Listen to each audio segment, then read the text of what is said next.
Agence nationale pour la rénovation urbaine. Madame la directrice générale, je vous souhaite la bienvenue. Vous occupez ce poste depuis décembre 2021. À l'occasion de votre nomination, vous aviez été auditionnée par la Commission des affaires économiques, comme l'exige l'article 13 de la Constitution, et vous aviez déjà évoqué la question des copropriétés dégradées et de l'articulation entre l'Agence nationale de l'habitat et l'ANRU. Vous avez maintenant une expérience de plus de 2 années. Comment vos deux agences coopèrent-elles alors qu'on nous a signalé que leur règlement pourrait être mieux coordonné ? Votre point de vue sur le plan initiative copropriété sera également précieux. De quelle manière l'agence est-elle impliquée dans ce programme ? Quels outils nouveaux a-t-il mis en place pour la prévention des copropriétés dans les quartiers en rue ? Je note d'ailleurs que vous étiez conseillère au cabinet du ministre du Logement à l'époque où il a été mis en place. Peut-on commencer à en dresser un bilan pour le redressement des copropriétés fragiles ? S'agissant du redressement des copropriétés en difficulté, l'ANRU est évidemment concernée au premier plan lorsque la situation est tellement aggravée qu'une restructuration globale de la copropriété s'impose, avec démolition et reconstruction, voire transformation en logements sociaux. Comment se passe ce type d'opération ? D'une part pour le relogement des résidents, d'autre part, compte tenu de la demande qui vous est faite de limiter les constructions de logements sociaux nouveaux dans les quartiers en rue, mais de les diffuser plutôt dans le reste des agglomérations. J'ai été par ailleurs rapporteur de la loi relative à l'accélération et à la simplification de la rénovation de l'habitat dégradé, promulguée le 9 avril dernier, et à présent, avec Sophie Primas, du projet de loi relatif au développement de l'offre de logements abordables. Nous serons intéressés, le cas échéant, par votre point de vue sur ces deux textes. Enfin, notre commission d'enquête porte un regard particulièrement attentif sur les petites copropriétés, qui sont souvent repérées trop tard, alors qu'il suffit de quelques incidents de paiement pour mettre en difficulté l'ensemble de la copropriété. De quels moyens d'observation, de détection et de traitement dispose l'agence que vous dirigez ? Avant de vous laisser la parole pour un propos introductif d'une 15-20 minutes, qui vous permettra de répondre en même temps à ces premières questions, il me revient de vous indiquer que cette audition est diffusée en direct et en différé sur le site internet du Sénat et qu'un compte-rendu sera publié. Je dois également vous rappeler qu'un faux témoignage devant notre commission d'enquête serait passible des peines prévues aux articles 434-13, 434-14 et 434-15 du Code pénal, qui peuvent aller de 3 à 7 ans d'emprisonnement et de 45 000 € à 100 000 € d'amende. Je vous invite donc à prêter serment de dire toute la vérité, rien que la vérité, à lever la main droite et à dire « je le jure ». Merci beaucoup. Vous avez maintenant la parole avant de permettre, surtout de donner la parole à Madame la rapporteure pour vous interroger. Merci. Merci beaucoup, Madame la Présidente, Madame la rapporteure. Quelques mots sur l'intervention les modalités d'intervention de l'ANRU et notre action sur l'enjeu extrêmement important des copropriétés dégradées. Vous le savez, l'ANRU pilote plusieurs programmes de renouvellement urbain. Actuellement, le NPNRU, après avoir piloté le PNRU lors de sa création, et le PNR4 qui est en train de se terminer. Ces programmes sont tous bâtis de la même manière, c'est-à-dire que nous intervenons sur un quartiers qui ont été présélectionnés dans le cadre d'un diagnostic croisant des dysfonctionnements urbains et des difficultés économiques et sociales. Et donc, nous intervenons sur une liste fermée de quartiers. Et dans ce quartier, nous intervenons principalement sur l'habitat, et notamment sur la transformation de logements sociaux et sur la diversification de l'habitat, mais également sur le financement des espaces publics et des aménagements publics et des équipements publics, le tout pour respecter les objectifs qui sont fixés par la loi, à la fois lutter contre la ségrégation sociale et territoriale, notamment en renforçant la mixité sociale, mais également améliorer les conditions de vie dans les quartiers en renouvellement urbain, en veillant notamment à leur desserte en transport, à la mixité fonctionnelle à l'intérieur de ces quartiers. Dans le cadre de cette intervention, l'ANRU intervient majoritairement sur le logement social. C'est la plupart de nos financements. On est vraiment concentré, on travaille avec des bailleurs sociaux. Mais au fur et à mesure du temps, nous avons été amenés à intervenir et à prendre en compte de manière plus forte les enjeux d'habitat privé dans les quartiers sur lesquels nous étions titrés pour intervenir, à la fois bien sûr dans le PNR4 que vous citez dans votre questionnaire, qui est un programme dédié à l'habitat privé dégradé de centres anciens, mais également de manière massive dans le PNRU et dans le NPNRU sur les quartiers sur lesquels nous avons été titrés, entre guillemets, où nous avons demandé d'intervenir. Nous intervenons bien évidemment en complémentarité de l'intervention première et massive de nos collègues de l'ANA. L'ANA est l'agence de l'habitat privé. C'est l'agence qui pilote la politique publique à destination sur l'habitat privé. Et nous intervenons en complément de l'ANA sur ces problématiques. Quelle est notre modalité d'intervention? Vous l'avez évoqué dans votre introduction. Nous intervenons sur les cas les plus complexes. Si je schématise, nous intervenons principalement quand on intervient sur l'habitat pour financer du recyclage immobilier ou du portage massif, c'est-à-dire que nous intervenons lorsque la copropriété, si je caricature, ne peut pas rester privée et que nous devons travailler soit sur sa démolition, soit sur sa transformation en logement social. Premier cas, donc c'est le recyclage immobilier. Deuxième cas, le portage massif. Nous finançons, on le fait très peu dans le NPNRU pour l'instant, mais nous avons la possibilité de le faire dans le cadre de notre règlement. Nous finançons le rachat par des bailleurs sociaux d'un certain nombre de logements dans des grosses copropriétés pour permettre de participer au redressement de la copropriété en faisant en sorte qu'une partie des logements soit maîtrisée par le public pour faciliter la transformation, le redressement de la copropriété privée. Sur l'habitat ancien dégradé, nous intervenons de la même façon lorsque le bâti est vraiment extrêmement dégradé et lorsque l'on finance donc son recyclage pour faire en sorte soit de le curer, on va dire, soit de le démolir complètement lorsque l'on ne peut pas le redresser. Donc c'est pour ça que c'est vraiment sur l'habitat une intervention très complémentaire à celle de nos collègues de l'ANA qui, eux, financent lorsqu'on est sur du redressement de copropriété, qui peuvent aussi financer du recyclage sur des opérations hors quartier NPNRU ou sur des opérations de moindre importance financière.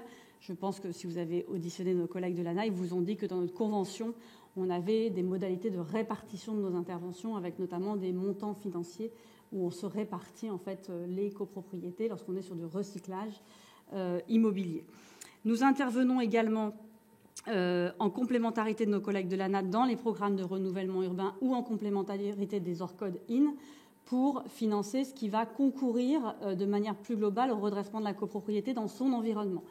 Je parle par exemple de la résidentialisation qui peut être un enjeu majeur parce que vous savez que dans un certain nombre de quartiers en renouvellement urbain, nous avons des problèmes de délimitation de copropriété et parfois dans des ensembles immobiliers complexes, vous avez des copropriétés d'habitat qui en fait portent également l'espace public, enfin l'espace qui est privé mais qui devient public par son usage, qui est au pied. Parfois il y a des commerces, parfois il y a des parkings.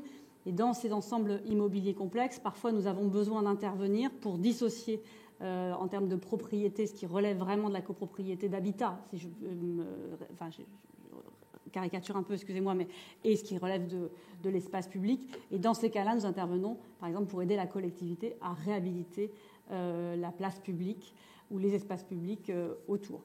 Et nous intervenons également pour financer des équipements publics lorsque c'est nécessaire, par exemple en complément d'ORCOD-IN qui sont portés par les EPF, vous le savez. Si vous prenez des exemples en Ile-de-France, on a plusieurs ORCOD-IN sur lesquels nous intervenons en complémentarité de l'EPFIF pour financer des équipements publics, des espaces publics et donc contribuer au redressement de la copropriété dans son environnement. Parce que sur ces grosses copropriétés qui sont dans des quartiers NPNRU, l'enjeu de l'environnement est tout aussi important que celui du redressement de la copropriété en tant que telle.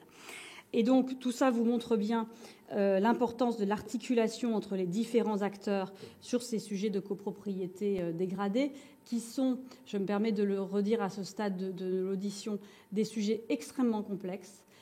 Travailler avec des bailleurs sociaux, c'est pas toujours simple, mais c'est quand même simple. On a un interlocuteur, qui peut porter de la maîtrise d'ouvrage ou qui peut déléguer sa maîtrise d'ouvrage, qui est en capacité d'avoir une relation avec les locataires. Ça peut parfois être compliqué, mais en tous les cas, on a un interlocuteur unique. La difficulté, vous le savez très bien, sur les copropriétés, c'est la difficulté d'avoir des interlocuteurs et d'avoir un consensus au sein de la copropriété pour prendre les décisions qui vont permettre d'engager les travaux nécessaires pour le redressement ou d'engager, le cas échéant, le recyclage de la copropriété si elle n'est pas redressable. Et donc l'enjeu, la difficulté du travail sur les copropriétés justifie d'autant plus le fait qu'on veille à la bonne coordination entre tous les acteurs qui interviennent. C'est l'intérêt effectivement du plan initiative copropriété qui a permis de réunir l'ensemble des acteurs concernés par ce sujet et d'essayer de mettre un peu en synergie, on va dire, tous les acteurs qui interviennent sur cette question. Dernier élément sur lequel je voulais insister dans mon propos introductif, avant peut-être de revenir sur certaines de vos questions, mais qui sont aussi dans le questionnaire. Donc voilà, je voulais peut-être dire que sur le sujet des copropriétés dégradées dans les quartiers en renouvellement urbain, je pense qu'on est malheureusement qu'au début du chemin. Très souvent, peut-être parce que c'était plus complexe, peut-être parce que c'était moins identifié, on n'a pas toujours porté l'attention sur ces immeubles de copropriété. Or, on le sait, des bâtiments non traités dans des quartiers plus globalement rénovés, ce sont des bâtiments qui concentrent les dysfonctionnements urbains, le trafic, l'insécurité, les marchands de sommeil, voire l'insalubrité. Et donc, nous avons un enjeu collectif à faire en sorte que dans les quartiers où nous sommes intervenus en matière de renouvellement urbain et où nous avons permis d'avoir des logements sociaux réhabilités, parfois de la diversification de nouveaux équipements, on ait aussi une attention renforcée sur les copropriétés dégradées. On l'a commencé avec le PIC, mais compte tenu de la complexité du sujet, par rapport aux 150 quartiers sur lesquels nous avions identifié des enjeux dans le cadre du PIC. Sur les 450 quartiers sur lesquels nous intervenons au NPNRE, on avait 150 quartiers sur lesquels on avait des enjeux de copropriété privée dégradée, de grands ensembles de copropriétés privées dégradées. C'est énorme, 50 qui étaient vraiment cruciaux, mais 150 en tout. On a été qu'au début du chemin sur nos traitements aujourd'hui.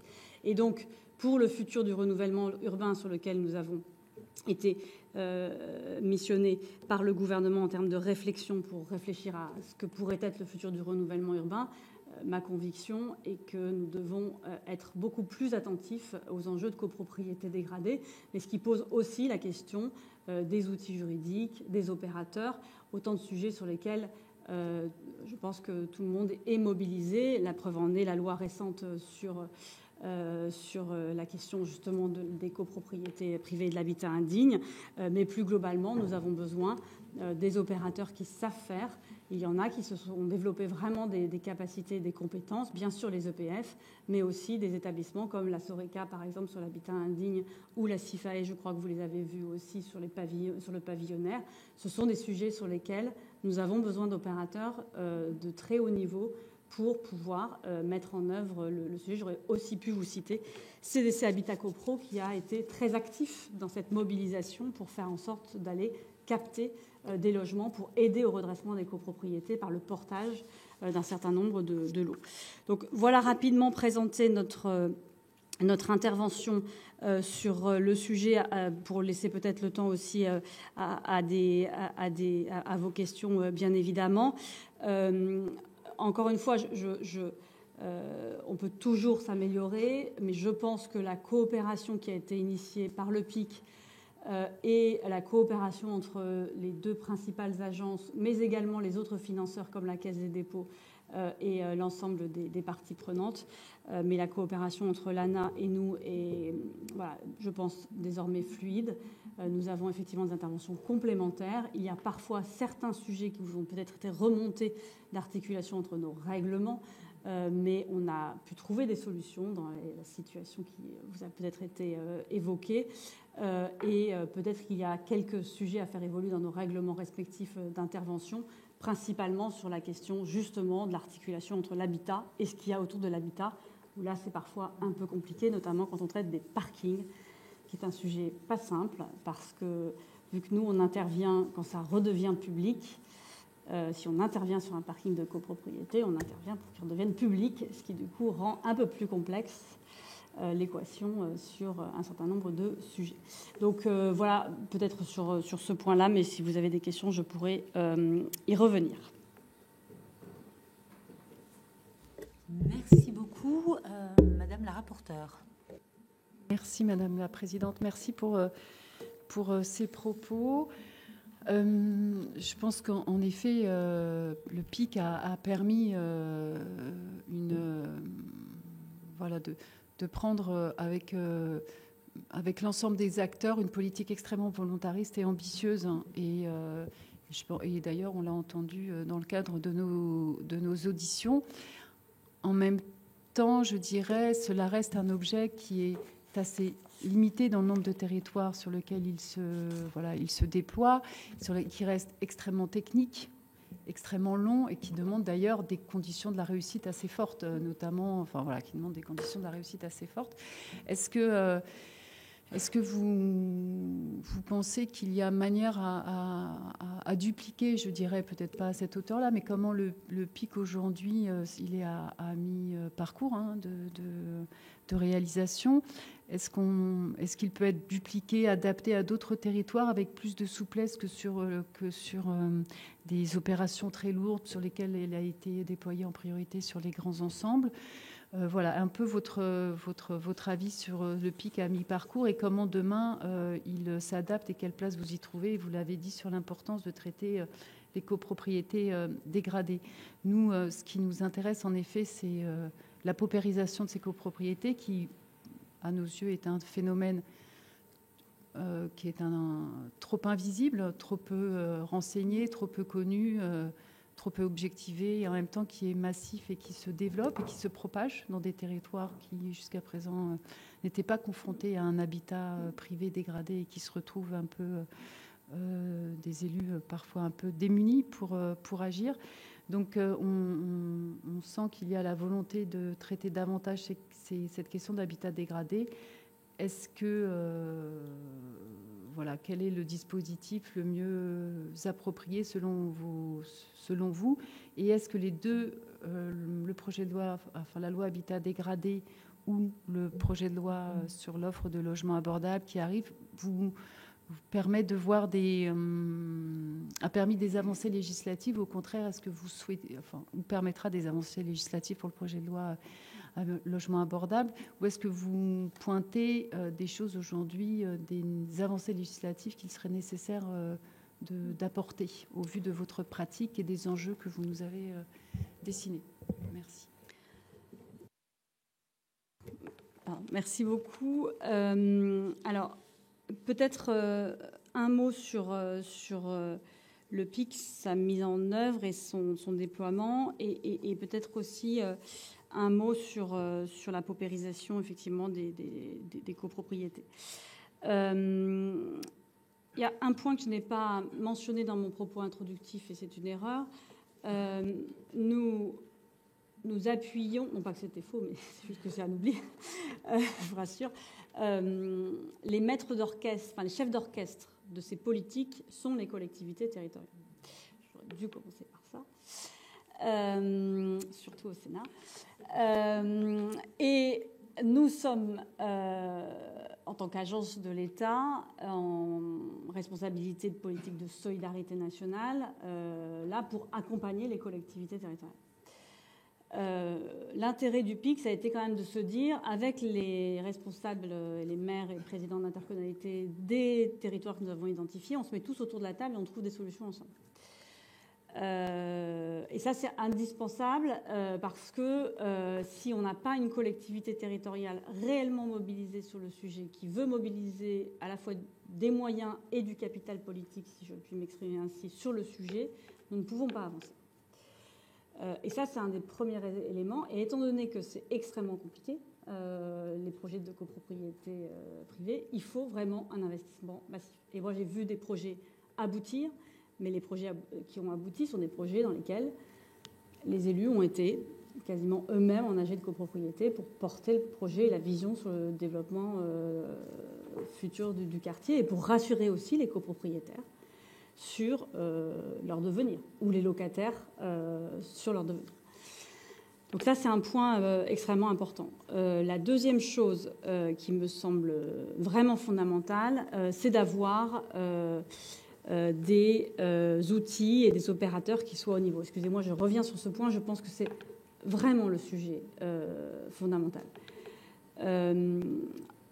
Sur l'Hexagone, nous avons désormais une bonne couverture en EPF, même si elle n'est pas totale. Tous les EPF ne sont pas aussi engagés que les PFIF ou l'EPF Occitanie sur ces sujets. Mais on a quand même des EPF qui se mobilisent et je pense que c'est nécessaire qu'ils se mobilisent encore plus sur ces sujets-là. En tous les cas, ce sont des outils qui sont extrêmement utiles pour faire à la fois du portage immobilier et après de la restructuration. Des sociétés un peu dédiées pour aller traiter des problèmes particuliers, comme je l'ai dit, j'ai cité la Soreca et la Sifae par exemple, mais il y en a d'autres, c'est très important. Mais il y a d'autres territoires, à la fois ou la SP Layenne à Marseille que j'aurais pu citer, qui est un outil dédié sur l'habitat indigne du centre-ville de Marseille et qui est un outil qui est extrêmement puissant pour réussir à transformer les îlots d'habitat indigne en logements dignes. Pour le coup, partie sociale, partie privée, voilà, sur la sortie des îlots d'habitat indigne de Marseille. Mais on a des territoires sur lesquels on n'a pas ces outils-là. Et donc là, quand on n'a pas ces outils-là, vous pouvez mettre l'argent que vous voulez, vous pouvez mettre la volonté nationale que vous voulez, ça ne marchera pas. Et donc on a un enjeu de monter en compétence sur ces outils qui vont permettre de traiter ces cas. Encore une fois, moi je parle des cas très lourds, hein, des cas sur lesquels, vous avez compris, mon champ d'intervention, c'est les cas très lourds. Donc, mais bien évidemment, le mieux, c'est d'éviter que les copropriétés en arrivent à ce stade-là. Et donc, c'est tout le travail qui est fait en amont de prévention, de redressement. C'est toute la nécessité d'avoir des syndics qui soient en capacité de gérer correctement des copropriétés. C'est tout le travail de prévention des impayés sur lequel le PIC est aussi mobilisé. Et c'est bien l'intérêt du PIC d'avoir dans ces trois volets présenté l'ensemble du besoin d'intervention et pas uniquement le recyclage lorsqu'on a atterri au pire. Et c'est pour ça que je trouve que le PIC est intéressant dans sa construction, c'est qu'il permet, je ne sais pas pourquoi il y a un écho, ouais. C'est parce qu'il permet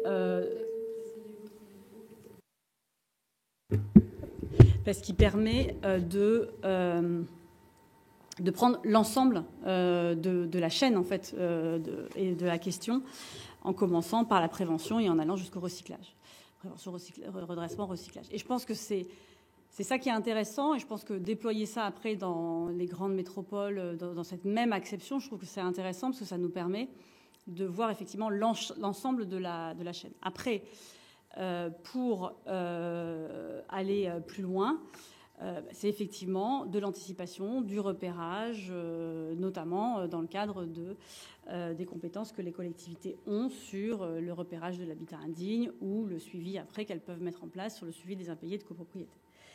Donc, encore une fois, je pense que par rapport, je dirais, sur le sujet des copropriétés dégradées, à la fin, c'est sûr, ça coûte un peu d'argent, mais le sujet, c'est pas tant l'argent qu'on a mis. On avait prévu à l'ANRU de mettre plus d'argent dans le cadre du PIC sur les copropriétés dégradées. On n'a pas eu assez de projets pour dépenser l'intégralité de l'enveloppe qu'on avait initialement envisagée.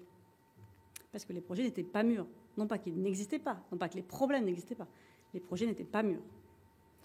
Donc, je pense vraiment que c'est une question de mobilisation collective, de montage en compétences en termes d'ingénierie et d'opérateurs, pour permettre de faire mûrir les projets et permettre de leur venir à la table des financeurs.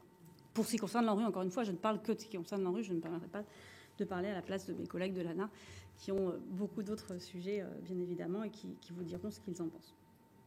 Dans ce cadre, tout ce qui permet de faciliter la prise de décision en copropriété, tout ce qui permet de faciliter les procédures d'expropriation quand on est obligé d'en arriver là, tout ce qui permet de simplifier les process de décision et tout ce qui permet d'éviter des surcoûts extrêmement forts sur, par exemple, des indemnités d'expropriation, etc., va dans le bon sens. Et donc c'est en ce sens que la loi qui a été votée en début d'année sur l'habitat privé est pour nous une très bonne chose, parce que ça va nous permettre d'avoir des procédures plus fluides dans un certain nombre de nos projets, et donc d'accélérer aussi leur mise en œuvre, ce qui est un point extrêmement important.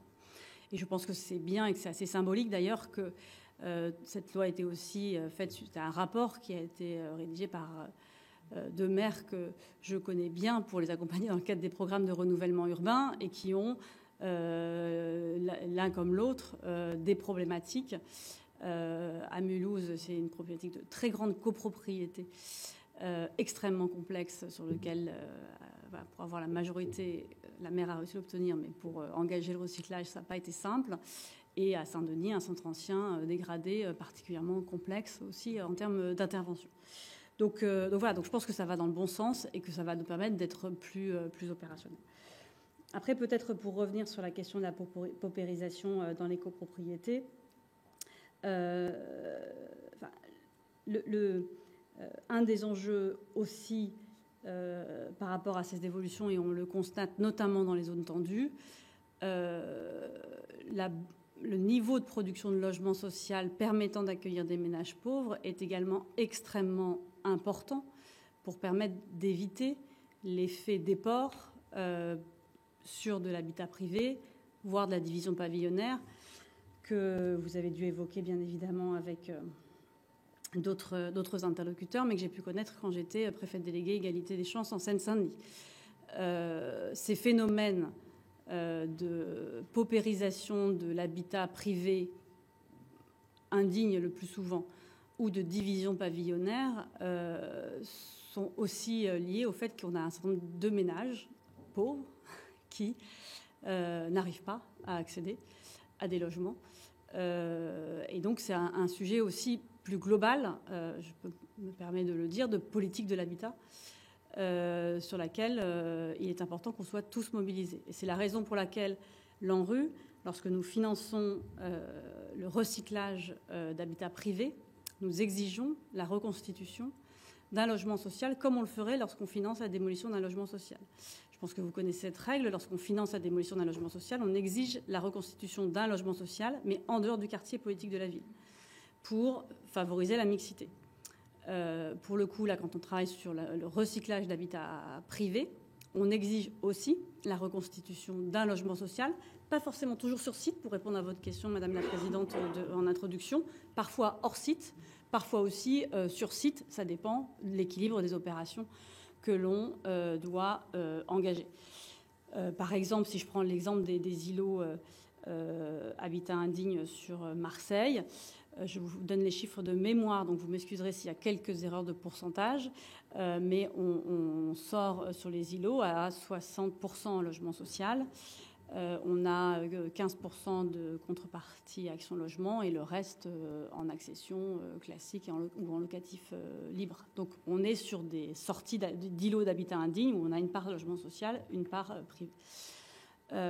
Et donc ça, c'est un élément important dans le modèle de l'ANRU. On considère, quand on intervient sur de l'habitat privé en recyclage, que c'est du logement social de fait, et donc on exige la reconstitution d'un logement social. Donc plus globalement, cette question de la paupérisation, elle renvoie aussi à la capacité globale à produire des logements sociaux sur l'ensemble de l'agglomération. Et nous, bien sûr, vu qu'on porte des enjeux de mixité, en mixité sociale sur l'agglomération. Merci beaucoup, Madame la directrice générale. Trois questions. La première, et vous avez mis le doigt dessus tout à l'heure en parlant de phénomènes peut-être pas assez connus. C'est un sujet et qui explique d'ailleurs des politiques publiques peut-être aujourd'hui insuffisantes, notamment sur l'angle qu'on a abordé à plusieurs reprises des petites copropriétés. Est-ce qu'aujourd'hui vous avez des réflexions sur ce sujet-là, c'est-à-dire comment on identifie véritablement, parce que finalement c'est un peu le cœur déjà de l'intervention, c'est déjà d'être capable de connaître bien sûr l'ampleur du phénomène, mais le connaître aussi dans le détail. Donc aujourd'hui, je fais aussi référence au registre national d'immatriculation des copropriétés. Avez-vous des suggestions sur ce registre aujourd'hui, qui est une bonne chose, qui est saluée, mais qui, pour certains, peut paraître ou incomplet ou à développer? Deuxième question, sur le phénomène de paupérisation des copropriétés toujours. On parle de phénomène de paupérisation des copropriétés, mais on parle aussi beaucoup de phénomène de paupérisation des copropriétaires. Donc ça veut dire quoi? C'est tout ce volet social, et dans le cadre des PIC, du PIC, c'est un volet qui est pris à bras-le-corps. Quelle est votre réflexion aussi sur le sujet? Est-ce qu'aujourd'hui ce volet-là est suffisant? Est-ce qu'on peut l'envisager autrement? Parce qu'encore une fois, le redressement des copropriétés va passer aussi par ça.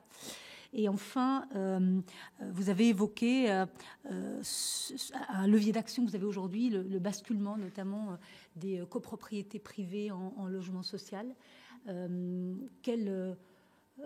Est-ce que vous pouvez parler un peu plus, en tout cas, de ce levier d'action, nous expliquer en quoi il consiste, en tout cas précisément, et surtout peut-être les effets ou les limites, ou en tout cas les particularités de ce levier d'action que nous pourrions soit accompagner ou soit border davantage, en tout cas. Merci.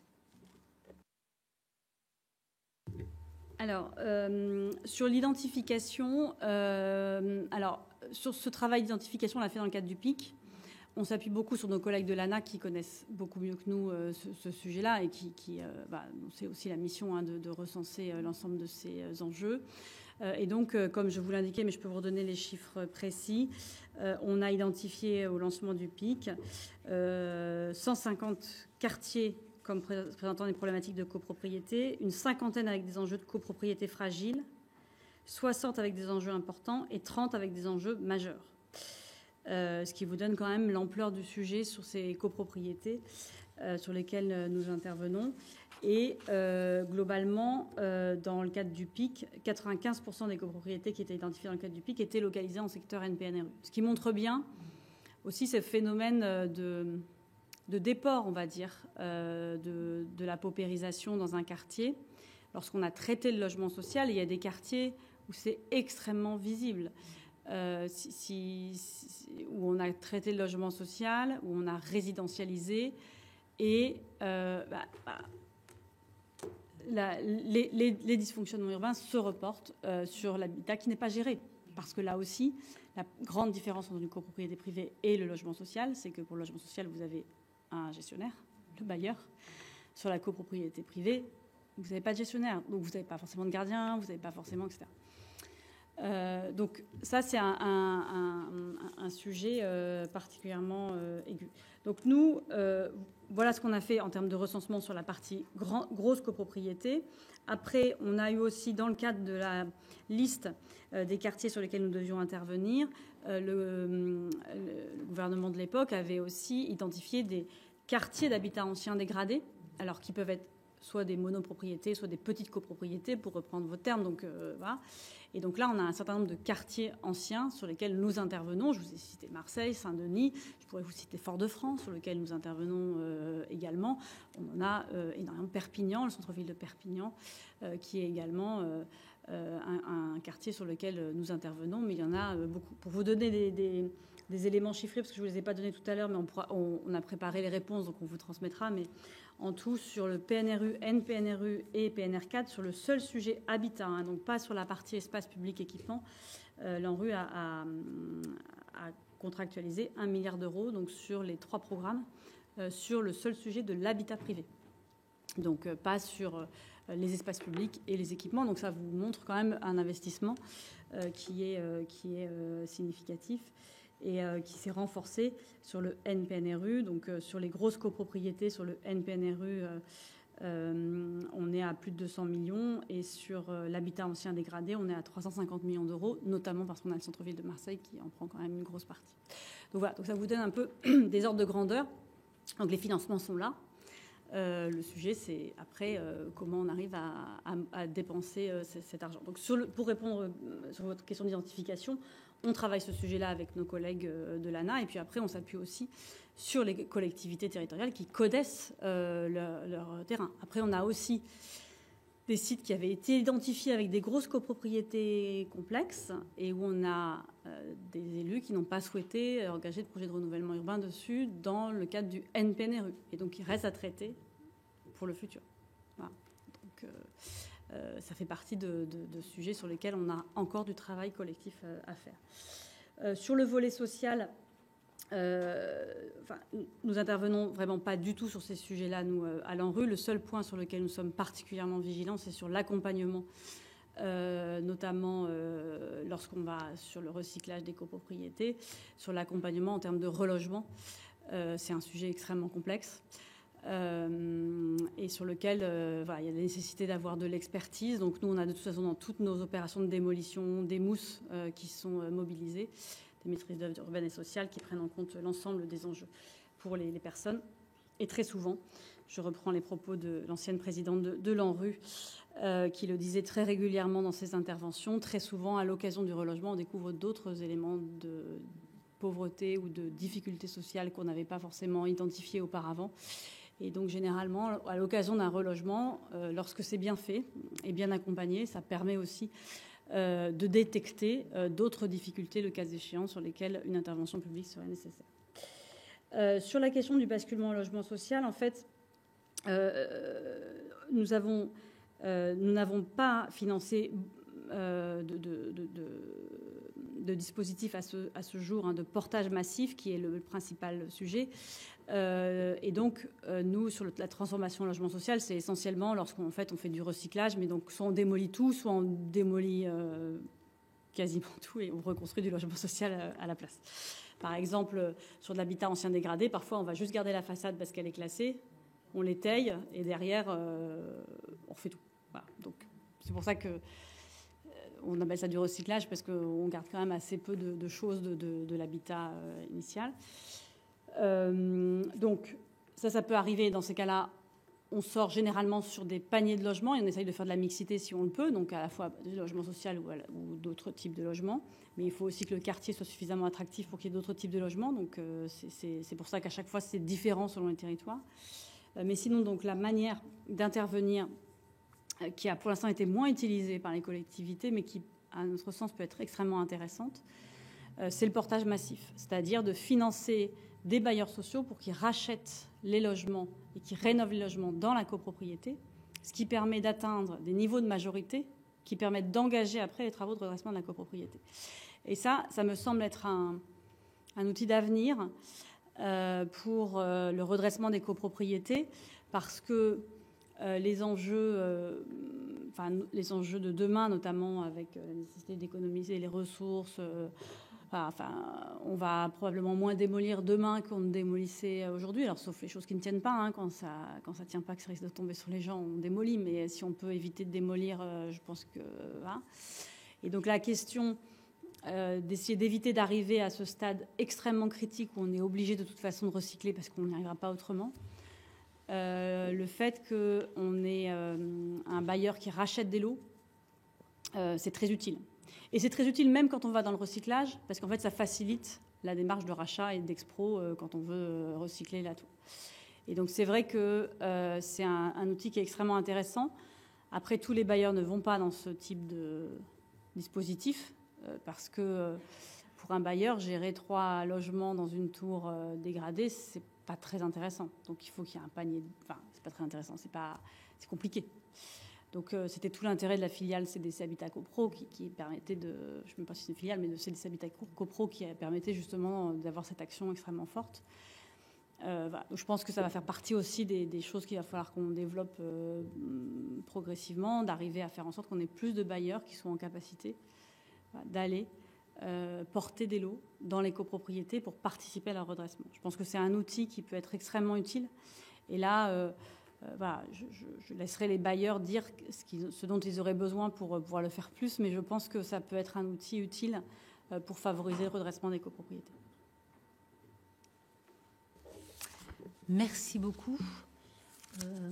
Madame la rapporteure, Non, c'est bon. pas d'autres questions. Mais en fait, dans la continuité finalement de ce qu'on vient d'aborder, et cette fois-ci, je vais le prendre sous un autre angle, c'est la vente en fait de logements HLM. Quel est votre point de vue sur... je crois que vous avez déjà un peu tout dit, ou pas, mais j'aimerais bien vous entendre aussi sur ce sujet-là et votre point de vue. Merci. C'est un sujet compliqué. Parce que à la fois la vente HLM peut être un moyen intéressant de reconstitution de fonds propres pour les bailleurs, mais aussi d'accession à l'habitat pour des locataires qui vont se retrouver propriétaires. Alors c'est beaucoup plus simple dans des petites maisons HLM parce que par définition c'est plus simple. Dans une copropriété c'est un peu plus complexe. Voilà. Et l'intérêt c'est que le bailleur reste quand même généralement gestionnaire de la copropriété de fait entre les logements sociaux qu'il continue à avoir et ceux qu'il a vendus, ce qui permet de ne pas avoir une copropriété qui est laissée à l'abandon. Donc ça c'est quand même plutôt intéressant. La crainte qu'on peut avoir c'est si on vend toute la copropriété et que peu à peu elle se paupérise parce que les personnes n'avaient pas réellement les moyens d'entretenir le bien, parce que souvent, il est vrai que quand on fait beaucoup d'accession sociale à la propriété, enfin on finance beaucoup d'accession sociale à la propriété à l'ANRU, c'est vrai qu'il faut anticiper à la fois le coût d'achat, mais aussi le coût d'entretien, les charges, voilà, enfin, je veux dire, c'est pas simple. Bon. Donc voilà, c'est parfois insuffisamment en fait anticipé, et donc c'est un sujet de risque. Donc voilà, donc je suis un peu partagée. À la fois, je pense que, comme je vous l'ai dit, je pense que ça peut être une très bonne chose à la fois pour les locataires qui deviennent propriétaires et pour les bailleurs, et en même temps, il faut veiller à ce que ça ne fragilise pas la copropriété et que ça ne fasse pas basculer la copropriété. Voilà. On a cette même vigilance, et on a d'ailleurs une étude en cours à l'ANRU sur la diversification, où on essaye de tirer un peu des enseignements de la diversification qu'on a conduite dans les programmes de renouvellement urbain pour voir si nos programmes d'accession sociale ne sont pas les copropriétés dégradées demain, parce que ça serait quand même un échec collectif. Voilà. Donc on a une étude en cours là pour essayer d'aller regarder comment vivent ces copropriétés que nous avons créées via la volonté de diversification dans les quartiers, pour être sûr qu'elles ne se paupérisent pas trop et qu'il n'y ait pas de difficultés derrière de gestion. Donc voilà, je pense que sur ce sujet, il n'y a pas de solution unique, simple. Et je pense qu'il faut beaucoup d'humilité parce qu'on teste des choses et puis des fois on réussit, des fois on ne réussit pas. Et que, voilà, donc c'est vraiment un sujet extrêmement compliqué. Donc j'entends vos réserves tout en reconnaissant le côté intéressant. Donc ça voudrait dire quoi? Ça voudrait dire que peut-être que ce serait intéressant si on l'encadrait davantage ou pas. Et puis une autre réflexion, proposition que j'ai pu entendre et sur laquelle je m'interroge d'ailleurs même personnellement, est-ce que les collectivités n'auraient pas un rôle peut-être à jouer dans cette décision pour les bailleurs de vendre? Pourquoi? Parce que vous l'avez dit, les collectivités connaissent très bien leur parc, ce sont souvent les bons conseillers. Est-ce que le fait d'être dans la boucle de décision de vendre du logement HLM ne serait pas une solution? Je jette ça comme ça, c'est un pavé, mais c'est une discussion qu'on a parfois. Est-ce que ça pourrait être un axe de réflexion intéressant ou pas? J'avoue que, après, je ne suis pas non plus une grande spécialiste du sujet, donc je ne veux pas non plus répondre sur des sujets que je ne maîtrise pas, mais je pense que ce qui est important collectivement, c'est d'être vigilant effectivement sur le fait de ne pas risquer de reconstituer des copropriétés qui vont mal demain. Donc tous les dispositifs qui permettraient d'avoir cette vigilance sont à mon avis intéressants. Et après, encore une fois, je pense que les collectivités territoriales ont un rôle central dans le pilotage de l'ensemble de ces dispositifs. La façon dont la collectivité arrive à repérer effectivement les copropriétés qui vont mal, repérer les personnes qui sont en difficulté, anticiper ces mouvements, c'est un élément majeur. Et on a des collectivités qui, sur l'Hexagone, font ça extrêmement bien. Je pense que vous en avez auditionné quelques-unes, donc voilà, et qui ont développé des savoir-faire et qui ont développé des outils et qui peu à peu prennent la main sur ces sujets. Très bien. Écoutez, merci beaucoup, Madame la Directrice Générale, en tout cas pour votre disponibilité, pour vos contributions.